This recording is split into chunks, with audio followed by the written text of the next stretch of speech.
Are you a fan of comic books? Are you a fan of comic book villains? Well, join me, Russell, as we take a walk on the dark side with Tomes of Evil, the podcast dedicated to discussing, analyzing, and overall glorifying the villains of Marvel Comics, DC Comics, and all your favorite indie books. Tomes of Evil, a comic book villain podcast.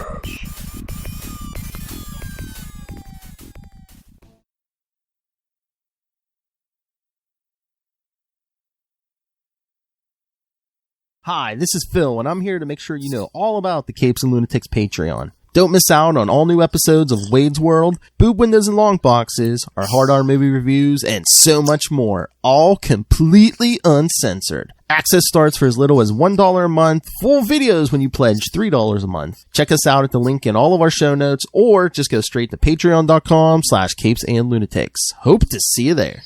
This is Luca Perich, and you're listening to the Capes and Lunatics podcast. Recording has started.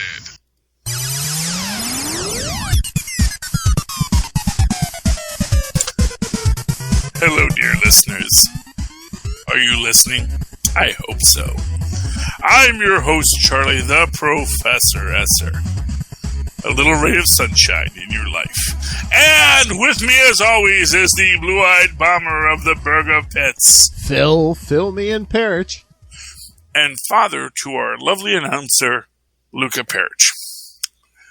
Is that a new recording? Because he seems... His voice sounds a little deeper in that. Yeah, I did that a few months ago, yeah. This is Luca Perich, and you're listening to the Capes and Lunatics podcast. Yeah, see that's different, because earlier... Well, that's why he got very excited at the Capes and Lunatics, and he was getting, and he rushed on that. This one, he's like a little more subdued. He's like, "Yeah, I'm a professional now." Well, that's this is the Cape. Yeah, it's good. It's nice to see him growing as an artist. Oh yeah, I like that. I like to see these kids growing as artists. So, see, my kids I see grow as artists every day. Your kid I don't get to see every day. So it's nice when I get these little glimpses into Luca Perich's evolution as, one of the next great creators of the 21st century. It's nice to be there at the beginning. He was forged. That's all I'm saying. I know. Well, he just went through the forge of second grade, so yeah, so. Second grade. I remember it well. I really don't. I barely remember first grade. I barely remember anything of my life except for very key moments that are burned in. I remember aspects of first grade. I know my first grade teacher was Mrs. O'Grady, but like for certain assignments, like my life story, I don't know if that was second grade or first grade. It's one of the two, though, and I told my life story. Fought in a war, went to jail, died at 99. It's probably second grade because I think I made a nasty little cameo in it for a kid I didn't like who was probably younger than me. So I get the feeling that was second grade. So that wasn't Mrs. O'Grady. That was another teacher. Mrs. O'Grady liked me, or Ms. O'Grady, I think. I don't remember exactly. She liked me because my name was Charlie, and she had a adult friend named Charlie who worked in a peanut factory or sold peanuts or something of that nature. I don't know all the details. It was a long time ago. Anyway, Philip, welcome to Superconnectivity, a Capes and Lunatics podcast. Philip, what's going on in the world? Well, I know you said you gave me a few things you wanted to talk. Oh, the Shang-Chi trailer. Shang-Chi's trailer! Oh my goodness gracious me. Okay. So, Shang-Chi, a lot of fun. We see there's all kinds of... We see a dragon it's not Fin Fang Foom, we promise you. Mm-hmm. And Hulk's in Avengers Infinity War. You know, just like in the trailers. So, Well, he kind of was. He came out for 2 seconds and said, "No, I'm not coming out." Yeah, you know. I mean, cool. I mean, we see a honestly, it looks like Falcor. You know, that's my actual. They made him look like Falcor. So, okay. So, Falcor the Luck Dragon is in Shang-Chi. Mephisto confirmed. It's a water dragon, obviously. It's living underwater. So, you know, it's not like a fire dragon like Kao Lao. But here's where it's interesting. At the very end, we see that there's some kind of cage match because so here's what I'm thinking.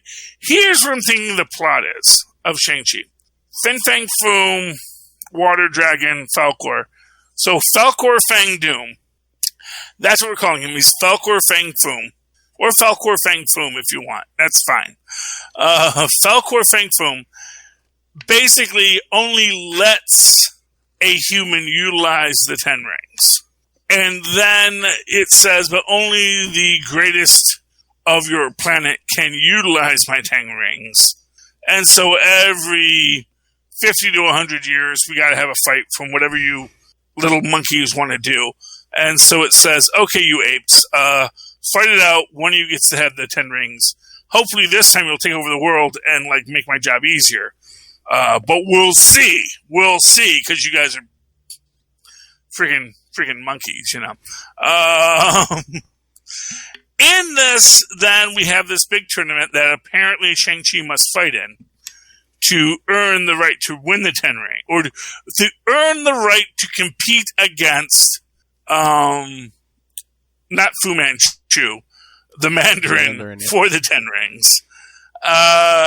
So here's what it gets to. Okay. Abomination at the very end is clearly in one of these fates. So why is the Abomination there? Because we know from Agents of S.H.I.E.L.D. he didn't escape. The freezer was one thing Hydra didn't want to deal with. They kept the cooler locked down when they took over S.H.I.E.L.D. So Blonsky, as we know from Agents of S.H.I.E.L.D., was kept in stasis. And we can say everything up to Age of Ultron is MCU canon in Agents of S.H.I.E.L.D. Okay? Let's not forget that. Okay, everything up to Age of Ultron, when the helicarrier shows up, that is all canon to the MCU. The separation did not occur, if a separation ever did occur, until after that point. Now, he's free because during the snap, he was one of the 50%. Yep. Which means when he got snapped back, because we snapped back everybody, he got snapped back to an abandoned S.H.I.E.L.D. facility that was probably built just to hold him and was probably powered down, so he just walked right out. Yep. So he's been Blonskying it up across the world, and he has evolved since then, because we do see he now has ear flaps. I believe at least in one screen capture I saw. Yeah. He's got the ear flaps now. He didn't used to have the ear flaps. Now he has his ear flaps, which shows that all Gamma beings evolve, which means we may get Joe Fixit eventually in She-Hulk. I mean, too, though, I mean, it could have been the snaps and stuff, because, I mean, when Professor Hulk puts on the glove, he's like, yeah, I'm built for this, because at least part of this energy signature is Gamma. Mm-hmm. So unless... So the gamma cosmic background radiation. Yeah. That knocked old Abomination out, brought him back again as a double gamma dose. Yeah. And now he's got extra spikes. Yeah, like in the comics when Ben Grimm got that second shot of cosmic rays and he became a pineapple, yeah. Yeah, exactly. And now he lives under the sea, inhabited by a sponge.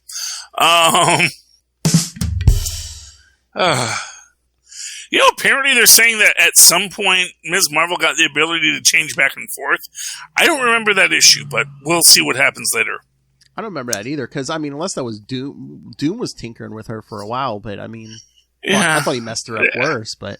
Yeah, last I remember... Well, although, as I've said, the ability to change back to your human form is something the thing could do, if not for a psychological block. I was going to say, maybe she went to therapy and dealt with her psychological issues, maybe. She was hanging out with freaking Wyatt Wing for a while, so, does a couple good sweats. Maybe, gets that peyote-infused, advanced mental health treatment. I'm telling you, man. Stuff like that works, where you just, open up that third eye and say, okay, here's your trauma.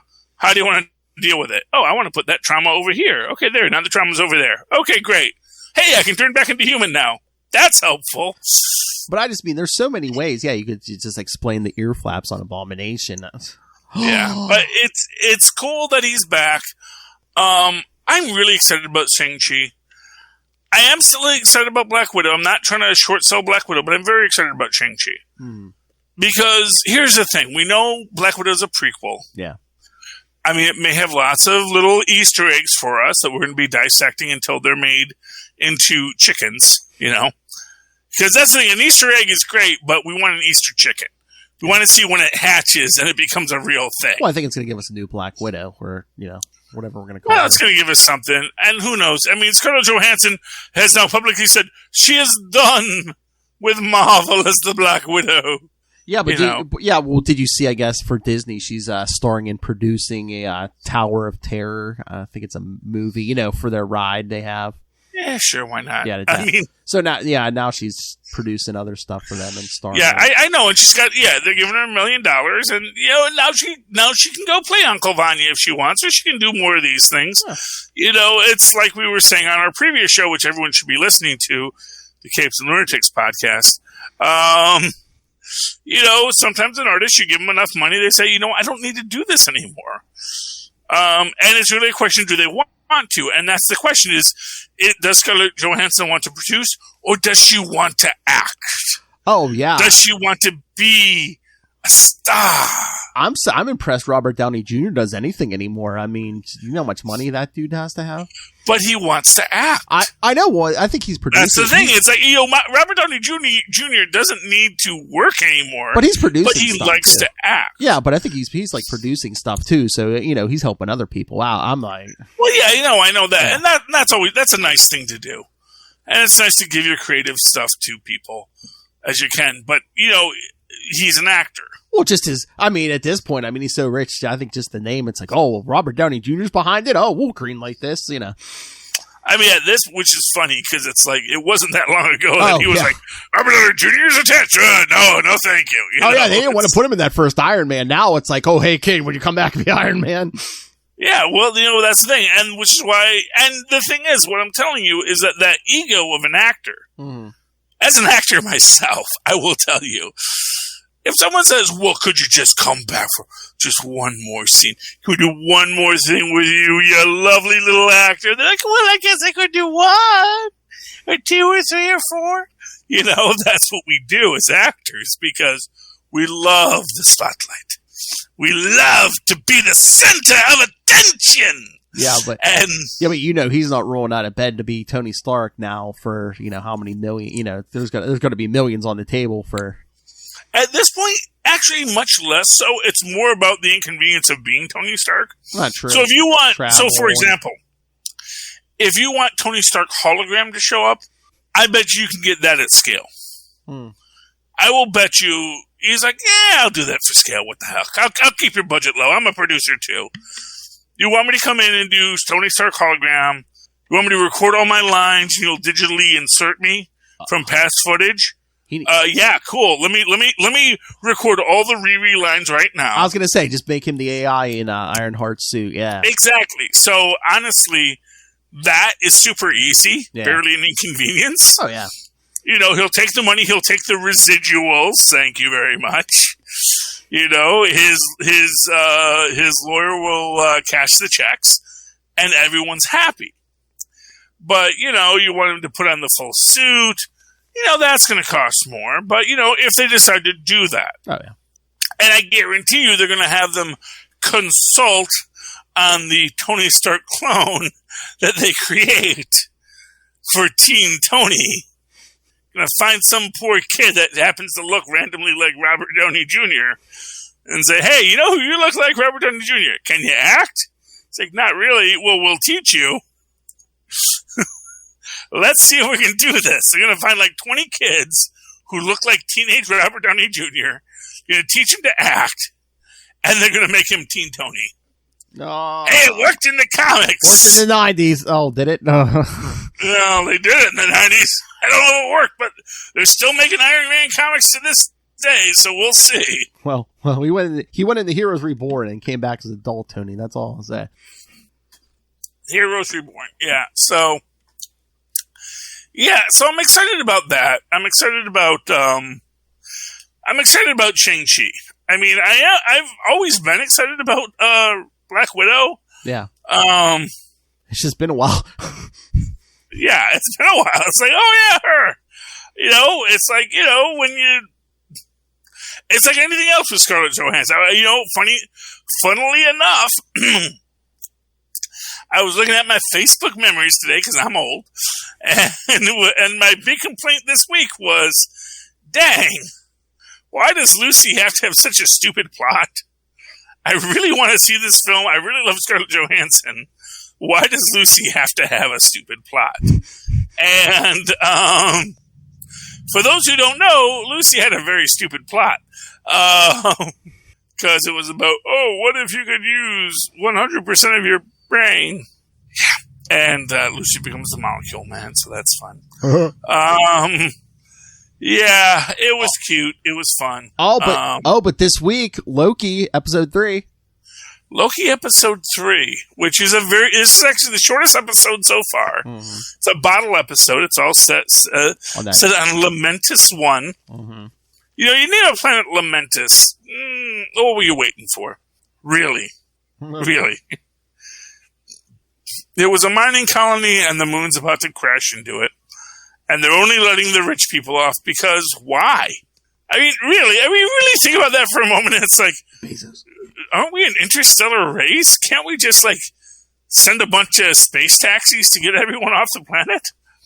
How many billions of people are on this planet that we can't just get everyone off in a bus, I don't know. And even then, they don't send the bus, and they don't send the ship until the very end. And it's like, I got hit by a meteor, which actually just shows you that really what it was this was a company town, it was poorly managed, and they were saying, well, we wait till the very last minute, it'll be cheaper. We'll save 1 billion credits if we just wait till the last minute. And but what if it happens faster than we think? It's like, well, they say it won't. They say it might not. So, we'll just wait till the last minute. It's like, the odds of one of the meteors hitting our ship specifically, that's really unlikely. Middle management, yes. Yeah. So that's that. I like the old lady. The old lady is probably my favorite character in that episode. They shot him, yeah. Because for what it's worth, she's waiting to die. Obviously, her husband is dead at this point. I know. She's like, he never talked that nice to me his whole life. Yeah, it's like, really? Come on, dude.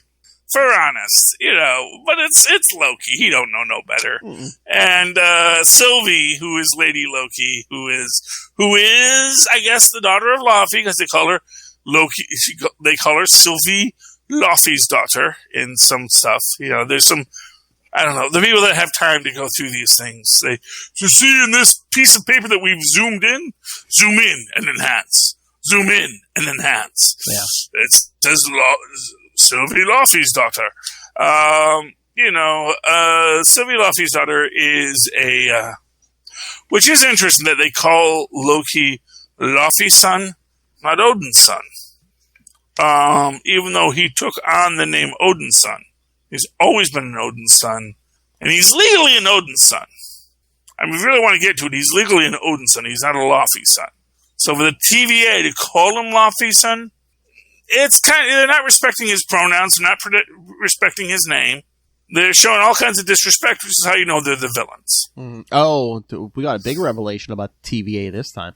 Oh, yeah. All the TVA agents are, in fact, in this continuity, variants. At the time of this recording, variants. Which I believe Screen Rant made a point. Well, not Screen Rant, Screen Crush made a point that his theory is that essentially Sylvie Laufey's daughter was taken by the TVA as a baby because she wasn't the right Loki. The right Loki was male, and this Loki was female, and was essentially raised by the TVA.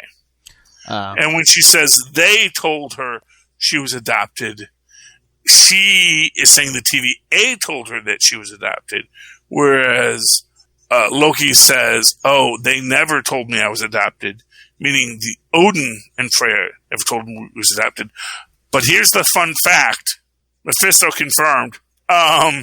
She says she remembers her mother in little bits and little memories, meaning she remembers Freya, which means if Freya was her mother, then that means Freya got busy with Laufey. I'm thinking she... I'm saying they're gonna do it, Phil! It's all the signs are pointing to Freya is Loki and Sylvie's real mom. I think she's from the multiverse. They tried to mess with her mind, and either her timeline's gone, or or they're just trying to kill her because they don't want the people to know about the existence of the multiverse, because they're saving the sacred timeline. Which why they're saving the sacred timeline, right? Well, for Kang. I was going to say this is the timeline that creates Kang. Yeah, so. Well, this is the timeline that creates Kang as he wants to. Ramatut. Yeah. And Immortus. Those are the three timekeepers. Those are the three versions of Kang that we must maintain. So we are all from each other's timeline. We must maintain our timeline. Mm-hmm. And that's what the sacred timeline is in this story. Oh, yeah. Without a doubt. But to me, we see that Loki's, which we saw last episode, Loki's have a unique habit of violating the sacred timeline because they are mischievous. Yeah. It's interesting that we're apparently supposed to get Zeus, and I do wonder if that's going to be Zeus or Zuras. In Thor Ragnarok. Love and Thunder. Love and Thunder. Yeah, I forget which. Thor, Love and Thunder.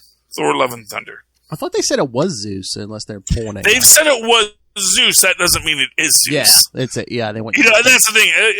Here's what I'm saying is, Eternals is coming. Zuras is the head of the Eternals, and Zuras is who we don't see in the Eternals. Or unless they're just like, oh yeah, Zuras got around. He got around. He was stooping women up here as Zeus. He was elsewhere as Zuras. Well, that's what they've said. Is that essentially, as I remember from my old Marvel Handbook days, the Marvel Handbook, the Handbook to the Marvel Universe. Essentially, when the Eternals and the Olympians first met, they realized that Zuras and Zeus looked pretty much exactly alike. Because, it's comic books, so identical people is real common. Because, most artists only have like 6 faces that they know how to draw. And they just draw those faces on everybody. That's why John Byrne's Reed Richards and John Byrne's Superman, same dang face. And Wyatt Wingfoot with just a slightly different nose. But that's a whole other story. And his hair is more slicked back. But getting back to the story we were discussing, what were we discussing? Yeah, so Zuras, Zeus, I don't know. I wonder if they're going to do anything with the Greek pantheon beyond Zeus, because there is an Athena, there is a Venus, who fought a gentleman. Oh, what was his name? Loki, which we'll be talking about in our special Loki episodes of Capes and Lunatic, Superconnectivity. Next episode. Coming soon to a computer near you. So I see, I'm tying it all in. I'm connecting it, Phil. But yeah, But I mean, Yeah. and this, I mean, yeah. So you might have a connection to the Thor movie, and then this is, everything, this and WandaVision's supposed to be tied into Doctor Strange. But if this is headed towards Kang, we're also going to tie into Quantum Mania too. Well, exactly. This is the thing. It's all going to tie in together. And for what it's worth, we do hear that Sylvie says she learned her enchantment power on her own. That's like her only magic, but it's one she has learned. It's one she taught herself, which shows she did not have Freya in her life. Which is why I think Screen Crush is right about her being stolen by the TVA as a baby. But one thing we'll see about it is it follows that same process that the Scarlet Witch uses, just with green magic instead of red. And it is interesting in the idea that if she is a self-taught witch, that means the magic is within her, which means that, like Freya, again, it's one more thing that says this is how you have it because you are really the child of Freya, who was a witch. This is the thing. This is in the Marvel Universe, as we see, witch is kind of hereditary.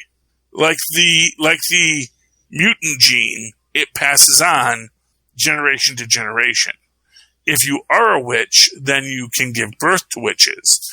Which is why Loki can have magical powers, because his mother Freya had the magical powers, as does Sylvie. They're going to do it.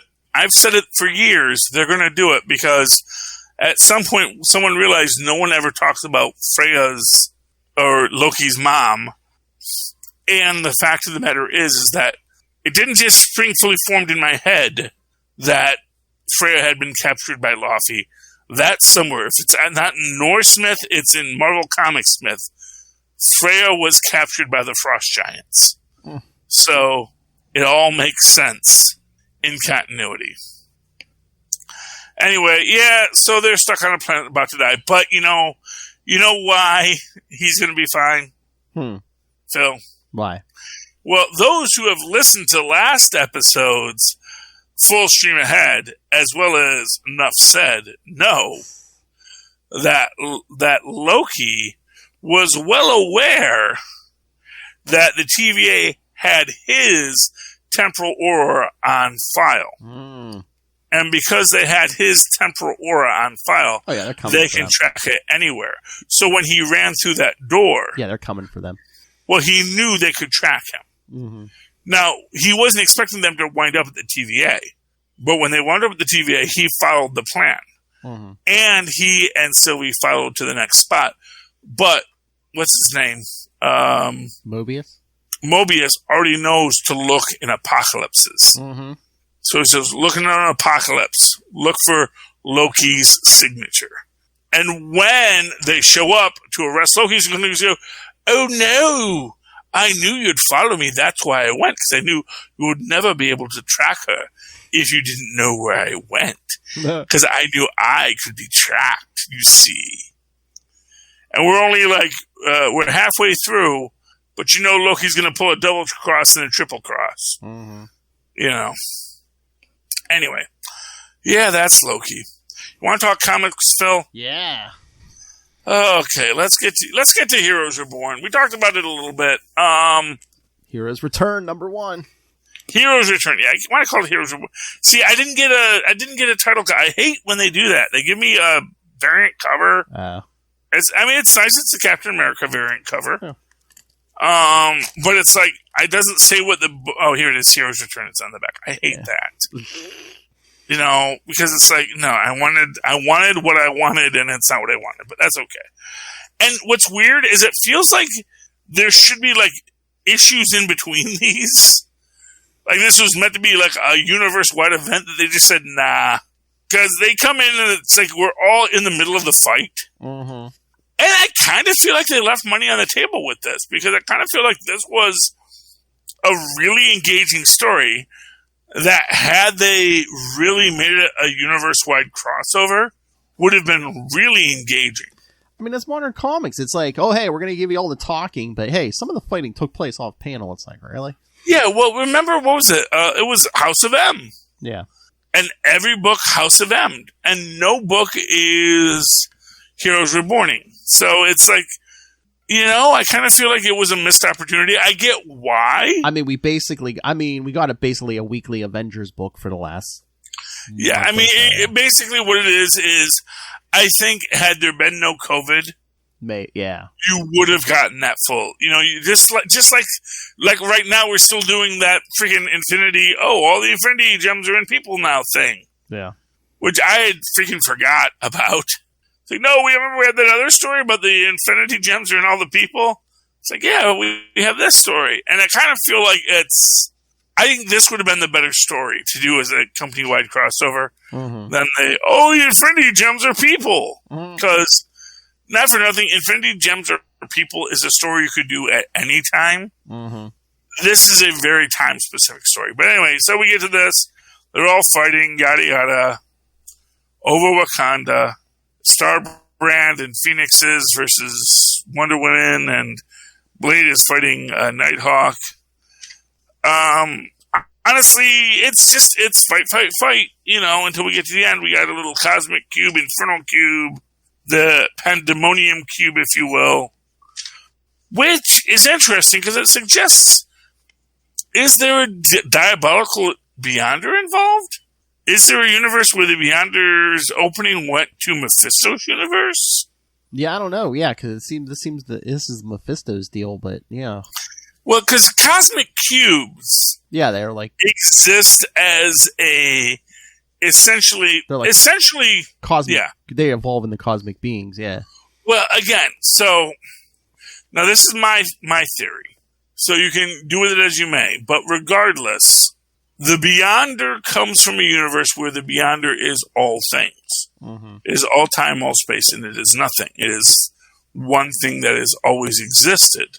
And then when the accident happens at Owen Reese's lab, it essentially opens the portal to this universe, which pulls a bit of the Beyonder into Owen Reese. Now, of course, what we learn is that cosmic cubes are accessing this beyond, and these cosmic cubes evolve into beings that are like the Beyonder. But within this entire concept, there's also the Beyonders, multiple beings. But as I've said, once a unified universe comes in contact with a multiverse, then all of those Beyonders split, which would explain why the Beyonders needed to destroy the multiverse so they could go back to being one Beyonder. And as we see at the end of this, there's 616 Mephistos. So, I mean, any one of them could have pulled a cube from their universe. Well, exactly. This is the thing, and it's interesting that there's 615 Mephistos on two levels. One is because those who study know 616 is the actual number of the beast, not 666. But more to the point, it means that this is the last universe formed with a Mephisto, and he's not asking Mephistos from 617 on up, because we know they go into 4 digits. He's not asking any of those Mephistos to join, because he's looking at the effectively simpler universes so that he is at the most complex universe. Which makes me wonder if larger Mephistos will come into this. If the ultimate Mephisto might show up. And as I said, there is a reference to this in Superior Spider-Man, because while Mephisto is making his deal with Otto, he expressly says he can't do anything against this Osborn because his soul is owed to the Mephisto of his universe.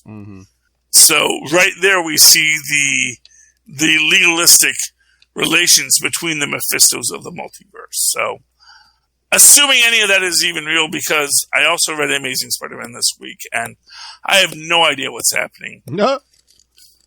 Oh, the multiple jack-o'-lanterns. I'm like half wondering. I'm wondering what to believe anymore.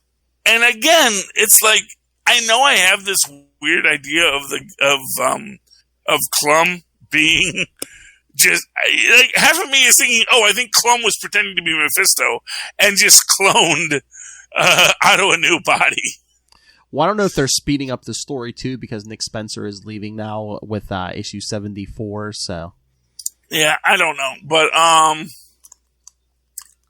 it's weird, and I'm coming into these things sometimes, and I'm like, wait, what happened last issue? Because it just seems like they're jumping into a lot of action, and didn't we get, like, Ned is possibly evil thing last issue? I remember Ned being maybe a little evil last issue, so I mean, I'm caught a little flat-footed here. I mean, they never come out and say he's evil, but I mean, I don't think everyone's just assuming, because, I mean, if he's not Kindred, I mean, I think they're hinting around that maybe he made some kind of deal with Kindred or something. I don't know. Yeah. Anyway. And Otto brings back the original Electro. Oh, did I miss that aspect of the story? There was like 2 pages at the end, yeah, like... Is there a new Electro? Well, there was a female Electro, because, like, Max Dillon had died, but I guess, Oh, that's right. I thought he got better. I'm sorry. Well, but yeah, Otto's like, yeah, they said you were gone forever, but that is not your nature. You exist all around us. Yeah, he basically uses a machine to, I guess, pull... Well, he has electricity. Electricity back together. Yeah. I mean, we got a sinister war coming. Wasn't Otto part of the intelligentsia? Or was he not? I can't remember now, because I remember there was a whole thing about how they pulled people back together who had their atoms dissipated. And does he remember that after Superior Spider-Man? I don't know. But either way, either he figured it out, maybe he taught himself, because he's just that good because he's Otto. That's right. Can I talk about a really Fantastic Four life story? I knew that's where you're going. Yeah. Go ahead. Okay, so I really would rather read Unstable Molecules than this. Because Unstable Molecules, for what it's worth, kept the core characters. Mm-hmm. This is rushing, and it's... I mean, they don't even, like... I guess they want it to be different, but it's, Well, but nothing's even... It's good to be different, but it's better to be good. Yeah. I mean, the whole reveal with Suze with Namor, where did that come from? Well, I guess because Reed just ignores her. I have to prepare for the coming of Galactus, even though it's been, at least a decade? It's like, I haven't seen no Galactus. So is Reed insane or something? Is that going to be the reveal? Like, Reed's crazy? No, because we know Galactus is real, but honestly, it's just so bad. Mm-hmm. It's really disappointing. Because it clearly, who wrote this? Oh, this is, I hope it's not somebody I like, because I'll be... Mark Russell. Who's Mark Russell? I'm not sure. Well, he doesn't like Fantastic Four comics. That's one thing I know. Oh, my. So he was not a guy to get to write a Fantastic Four comic, because he's like, well, I hate those characters, so I'll write a book that just shows how much I hate them. And, by the way, they should not be a family, and they should be stupid and lame and petty and angry, and I don't like any of it because it's stupid, because I'm Mark Russell and I'm cool. Mark Russell, you suck. And you suck forever, Mark Russell. Yeah, I hope you have a good story someday. I mean, forget a family. It doesn't even seem like they're a team for the most part. Fair enough, Tristan. Tristan pointed out, I don't know Mark Russell as a person. Yeah. He may be a great person. He may love his family and all those things. And he may be great in every aspect of his life. He made a very bad comic. 2 very bad comics, Tristan. 2 very bad comics. He's probably going to make at least 2 more before this. Like, if this had been anyone other than Fantastic Four, it would have been an okay story. But just because it's them, it's like, yeah, no, this isn't them. Well, because here's what I'll say. Like I said, I didn't read Spider-Man Life Story. So maybe Spider-Man Life Story totally just screwed up all his relationships and didn't care about what happened. Maybe in that one, him and Mary Jane just don't even have a relationship. I don't know. There were some dark points, but it was nowhere near this negative. Yeah, because it's like, And I get that Ben Grimm was kind of a negative foil at the start of it, and I get that, but there was never an aspect where he wasn't on the team. Yeah. There was never a thing where Johnny Storm knows a test pilot. And that's the thing that I think that more than anything else is what gets me about it. Mm-hmm. Then the introduction of Namor at the end of it, it was just weird. Because we don't even get a fight with Namor. We don't even get any stories with Namor. Just like, no, she's left him for Namor, which just seems very Mr. Nimbus-y for those who watch Rick and Morty, which I know does not include Phil. But it just seems like, what? It's very much out of the blue. It's very much manufactured. And I know from our history with it, that's the case. But here's what I'll say. Oh, and also they do no, that was actually in Heroes Reborn. No, that wasn't this one, right? Where Wakanda's all like very angry and gives the vibranium to someone to make someone go away. And Yeah, the claw. Which is weird that, like, okay, why are we... Yeah, because... Why are we being mean to Wakanda in this? It's like... Well, because Black Panther gives it the claw, and he's like, oh, this is going to pay off so-and-so's debt. This is going to pay off all of Africa's debt. And then he's like... it's like, oh, yeah, why did you... make it into a shield? Yeah, they're probably just going to make it into a stupid shield. Which, and again, it's fine, but it's just... It is so... There's no depth to the story. I don't know who this Mark Russell guy is, but I am not impressed by him. I'm probably stopping after this. It's definitely off the pull list, so I'm going to let him know now, at least, that, drop this on the pull list, because I don't need another issue of this. It's like, whatever they're going when Galactus comes, it's like, yeah, I've read much better Dark Fantastic Four stories. I've read lots of Fantastic Four stories. None have been this bad. And I've read a lot of bad Fantastic Four stories. And this is written by a guy who doesn't understand the characters, doesn't understand who they are or what they're doing, doesn't understand relationships in the basic sense. I will be surprised if he has I don't want to say that, but I'll be surprised what his relationship status is. It's really sad how bad this story is. So that's not a good book in my opinion. Anyway, Phil. I was just trying to look up Mark Russell. Yeah, you're going to tell me that he wrote like some book I love with all my heart, and I'll be like, oh man, he wrote that and he wrote this. That don't make no sense. I'm on his Twitter right now. His description is writer of the comics like The Flintstones, Snagglepuss, Second Coming, and Fantastic Four life story. You see, now Flintstones and Snagglepuss I never read, but I really wanted to because I heard they were good. But you know what? I don't have the attachments to those characters, and those were intentional reimaginings of these characters in certain genres. Mm-hmm. Not what would these characters be like if they lived in real time. So essentially this is much more an unstable molecule story than a Fantastic Four life story. So within that context, I guess it makes sense, except he's trying to cover too much in too little time. And it's so weird because the one thing they did do in here that they did in Spider-Man Life Story 2 is Captain America going to Vietnam. Everyone seems to love that thing about him going to Vietnam if he wasn't frozen. Well, he actually was unfrozen during Vietnam, and he didn't go to Vietnam. So clearly you're stupid and don't read comic books. Well, and you should probably go and put your head in water to wash your nonsense out. Oh my. Not your whole head. You make sure you can breathe, kids. Bring a snorkel. But, no, it's like Captain America wouldn't go to Vietnam because, first off, after Korea, he would go to Vietnam.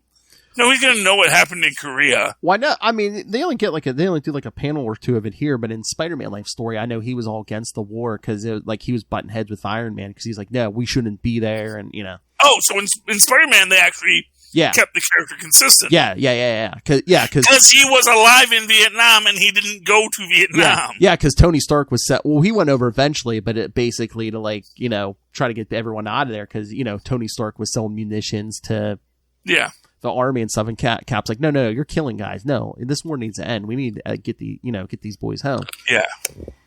Well, exactly, because honestly, communism is a blight, and any fascistic nation, no matter how they handle the economics, it's irrelevant. But good Lord, so in this, it's just bad.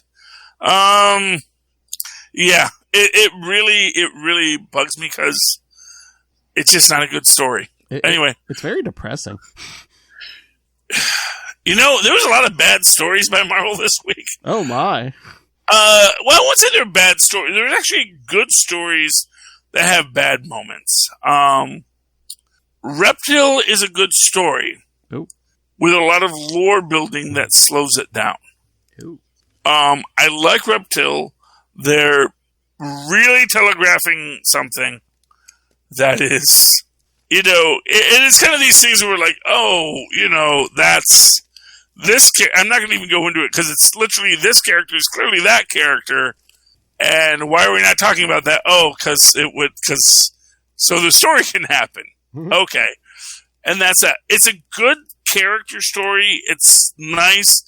It's very, there's a word I want to use. I don't think is the right word, and that's my problem. So I don't want to talk about it. But there's a way that they talk about things that it's like, well, that's very heavy-handed. Mm-hmm. And I get what they're trying to say, and I'm not going to say that it's not a realistic story, but it's like, whoa, that's a lot of info dump to give in this scene. And basically, again, kind of like it's a lot of info dump in this scene. So here's all the story. Now we'll get back to telling kind of more comic book stories. But this is the context, just so you all have the context. So the first one is kind of like a traditional story. This is the sort of filler. This is our Lamentus story, where here's all of the backstory, so you guys know what's going on, and then we're going to get back to the regular story. So, but I like it. I do like Reptil. I do like Gamma Flight. Oh, yeah. I loved Gamma Flight. Actually, it's really a cool story. I want to read that. I haven't read it yet. Was it good? It was good. It has problems. I mean, the body horror is not cool. Well, is that still Al Ewing writing that? Or is that somebody else? Is it Al? Well, I mean, that's the artist. But yeah, whoever it is. The writer, Al Ewing. I mean, yeah, Al Ewing. But, he don't draw the pictures. No, but I'm just saying, it's him still telling the story, or is it in a different Yeah, it's him still telling So the body horror, it's like, at a certain point, the body horror and really, I kind of feel like that's kind of this weird thing because I have a scene with, Rick Jones playing video games, and his head is just sort of dangling off, and it's like, at this point, it almost looks camp. It looks like a Toxic Avenger special effect. Where it's like, you don't even get the body horror of it anymore. It's just like, oh, that's a thing. And there was one super maudlin thing where, because, as we know, we do have our trans character in here. And Samson, who's in Langowski's body, is trying to say, well, you know what it's like to feel like your body's unnatural. And she's like, my body's not a natural, okay? Your problems are your problems. So that was a little, again, heavy-handed. And the way the artist drew it was very, I am not this! And she runs out of the room, which was very weird. But aside from that, those two bits, that the body horror is becoming campy, and the artist did a little heaven forfend kind of drawing. The dialogue isn't bad, and the story is very good. The story is really good, especially with the Absorbing Man Titania storyline. It's because apparently, I guess the Absorbing Man is actually still married to someone. I'm guessing that nurse that he captured that one time. Because they say, "Oh, she doesn't have. I'll have to leave my current wife." He says, "That's okay." He says, "Well, she'll understand. She's nice and she has a sense of humor." He says, "Well, she's nice. She's smart and she has a sense of humor." He says, "Well, she's smart anyway." It was good, but yeah, it was not the best. It was not the best book, but it was not the worst book, because that was Fantastic Four Life Story. That was the worst book. That's the bar by which everyone else is judged. And after Connor Hawk and Damien's little tete-a-tete talking about their dad's fetishes, the bar was low. And it got right under it, like Hermes Conrad. I just wanted to mention real quick, Guardians of the Galaxy 15. I wanted to read that. I did not get the chance. Oh my. Star-Lord and Nova go to the Sword satellite, basically the whole diplomatic thing, but then I don't know, Nova's already on edge because he's like, Emperor Hulkling has us working with Super Skrull. Hey, Star-Lord, you invited Doom to work, join us last issue, and now he's like, he has to shake hands with Magneto, and he's like, no, because they go into the thing from Captain America Annual 4 when Magneto's like, yeah, I thought, these, I found these beings. I thought they were mutants. Then, but then they died. And Nova's like, yeah, because they weren't mutants. They were like Shi'ar sub-guardians or something. He's like, so you messing around with them killed them. So then we just get fight, but these two just tear it up, and then eventually they come to terms. And one of the things they come to terms with, like Nova's like, yeah, now we got to work with Dr. Doom, and Magneto's like, yeah, I wouldn't trust him, and Nova's like, yeah, me neither. So they basically come to the terms over, oh yeah, Doom's a horrible person and a college dropout. Freaking dropouts. Everyone's just nobody likes him. Everyone's not just really a doctor, basically just like, I hate Doom. Yeah, me too. Everyone is. One thing we can say about supervillains is they're pretty much uniformly bad at their jobs. Yeah. Oh, but then because they've been keeping even Otto, because his job was not to drop the freaking control rods. Yeah. And he did, and that had one bad day. Otto Octavius is one bad day. It's just... And then the next big space event's the Last Annihilation, because Ego, the living planets, but was like behind this like black spheres like surrounding it. Well, they revealed someone has co-opted Ego's form. Charlie, I you know who it is? Dormammu. Oh, Dormammu. Did Ego, the living planet, come into that whole Galactus in the mystical realm thing? I'm not sure. I don't remember, but yeah, I know that they said there was like a big black sphere around Ego, and now cracks. And yeah. It's because I do remember that was a whole thing where some amateur magician banished Galactus to the dark dimension. It's like, and oh yeah, and Doctor Strange who had the whole thing. Like, do you have any idea how much that makes life hard? I saved my planet, dude. I really don't care how hard it makes it for you. It's like, no, it's bad for the universe. That's where your stuff is. It's like, yeah, but you know what? In like 1,000,000 years, it's bad for the universe. Is he going to come back next week? He's got a whole universe to eat. And I just love now they're teasing like the deaths of like Doctor Strange and Peter Parker in the comics, and people online are like, why are they killing them off? And everyone else is just like, because they're going to bring them back all big, in big oversized books when their movies come out. Don't you know nothing? Yeah. They're not going to kill Doctor Strange. Not for long. No. I mean, honestly, not for nothing, they've barely killed Monaco, the Prince of Magic. Because they're talking about a new Sorcerer Supreme in the comics. I'm like, didn't we just do this with Loki like 2 years ago? What did they do? Like, they do that every couple of years. I know. It's like, didn't we just do this with Loki like 2-3 years aago? Well, didn't we do this with Brother Voodoo a few years ago? Mm-hmm. It's like, yeah, they bring.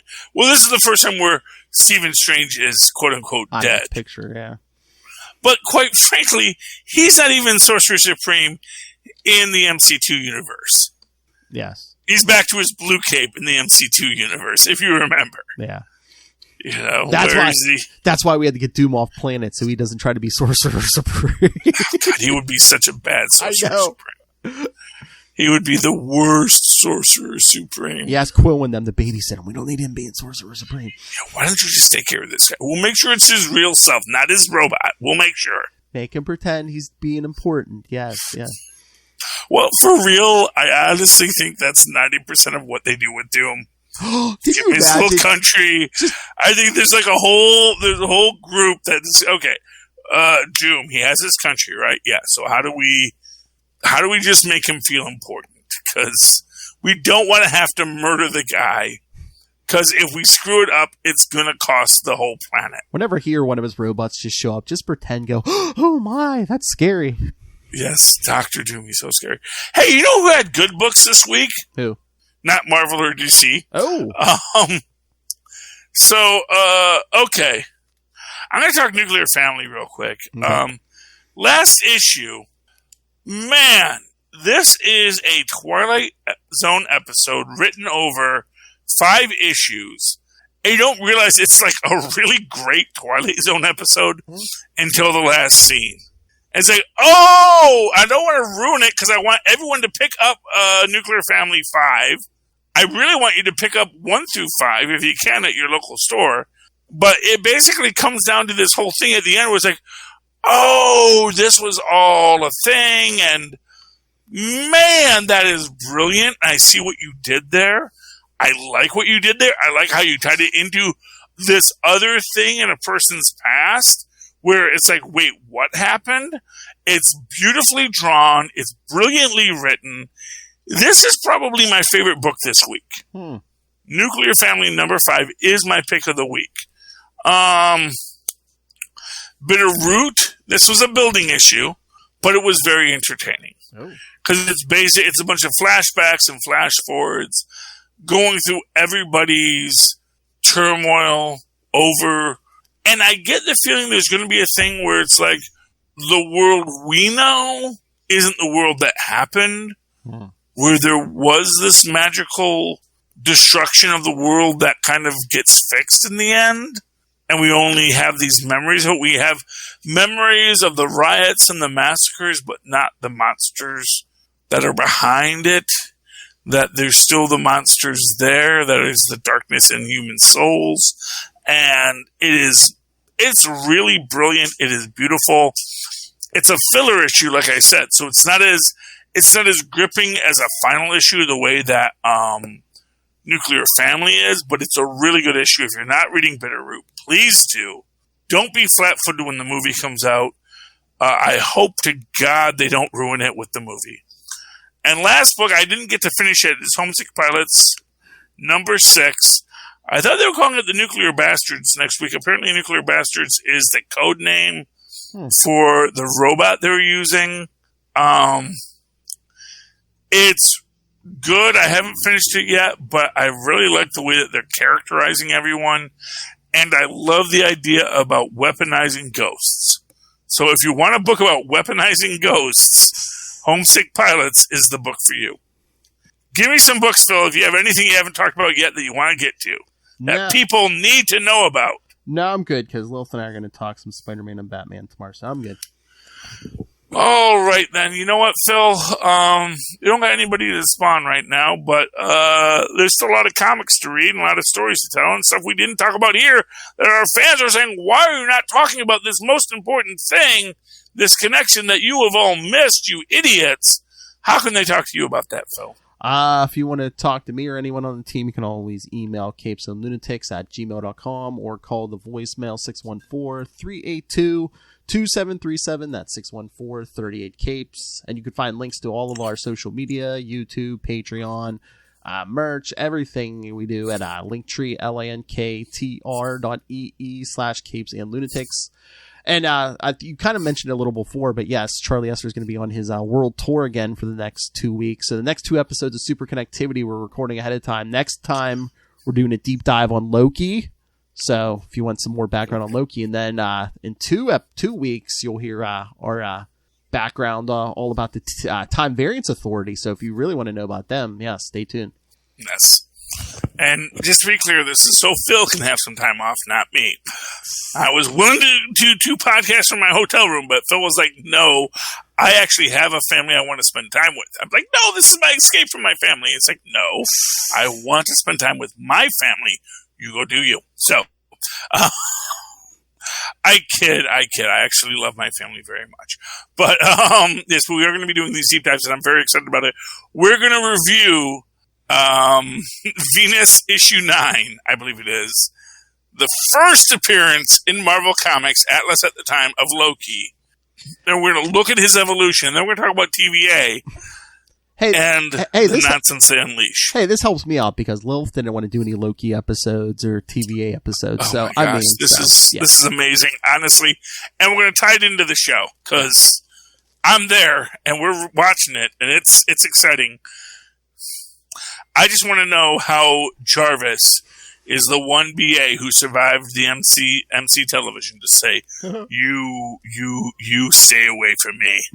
I work here and I'm not leaving. Or we'll bust you with a freaking tea tray if I have to. Okay. Moving right along. Hey, kids, if you want to write to me in the old-fashioned email way, the way our moms and pops once did, do so at superconnectivityblog@gmail.com. That's superconnectivityblog, all one word, @gmail.com. Of course, follow me on Twitter as I live tweet things when I feel like it, like Legends of Tomorrow, if I remember to do so and I don't fall asleep, @Charlie Esser, that's CHARLIE ESSER. Look for the 2 E's in the middle. For quality. Bing!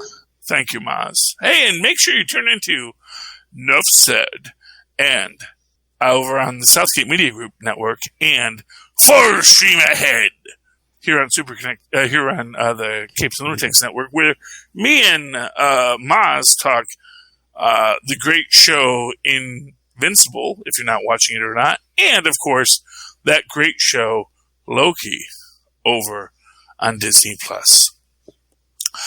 All right, ladies and gentlemen, this has been another episode of Superconnectivity. I certainly hope you've learned something, connected something, maybe created your own fan theory. If so, please come back again next time and super connect with us again. Good night. Good night.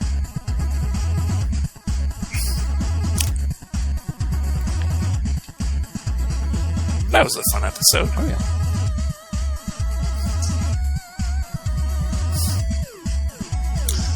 I hate when we go over an hour, though. Like the last one. It's like a couple minutes. I know. I want this to be the short episodes that people enjoy on the train. The swamp, more than merely a place. It is a churning, seething, bubbling bed of life, of which you are a part. Once you were a man, a chemist named Ted Salas, until one little experiment went somewhat awry. And you changed. The serum that was to have made you a super soldier, combined with the strange forces in the swamp, to make you over into this, a shambling, mindless mockery of your former humanity. The macabre Man-Thing. Man-Thing was created in the early 1970s to capitalize on the growing monster craze, but under writer Steve Gerber it became something quite different. Experimental, surreal, and very, very weird. It was something I loved as a kid, but does it still hold up today, 4 decades after its initial publication? So join me, Paul Matthew Carr, as I attempt to make sense of this cult classic and analyze each issue, putting it in the context of the time it was written and comparing it to the standards of today. And maybe you too can come to love the world's second most famous swamp-based comic book character as much as I do.